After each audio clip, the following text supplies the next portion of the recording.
Friends, welcome back to my channel. నేను ఈరోజు పాలకోవ చేస్తున్నానండి. 2 లీటర్ల పాలనైతే తీసుకున్నానండి. పాలను విరిగిపోవడానికి అరచెక్క నిమ్మరసం కలుపుకున్నానండి.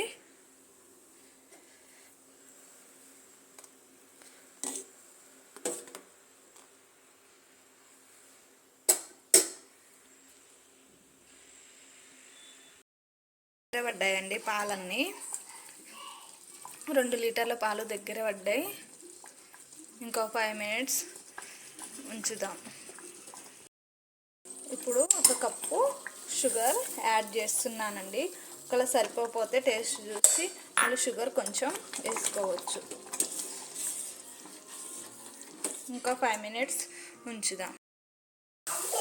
కోవా అంతా దగ్గర పడుతుందండి. ఇంకో 5 మినిట్స్ అయితే అయిపోద్ది. దగ్గరుండి అడగంటుకోకుండా కలుపుకోవాలండి. కలుపుకుంటే అడగంటదు. అదే స్టీల్ కళాయి అయితే అడగంటు పోద్దండి. దగ్గరుండి కలుపుకోవాలండి.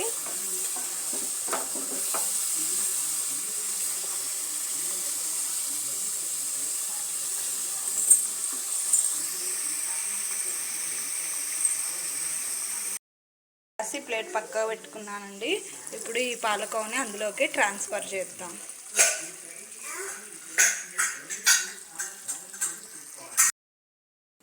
ఇది కోవా మిశ్రమాన్ని మొత్తం మిక్సీ పట్టుకుందాం.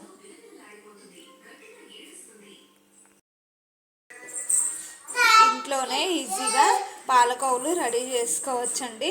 పాలకోవలు అయితే చాలా టేస్ట్ ఉన్నాయండి. లైక్ చేయండి, షేర్ చేయండి, సబ్స్క్రైబ్ చేయండి. Thank you for watching. Bye.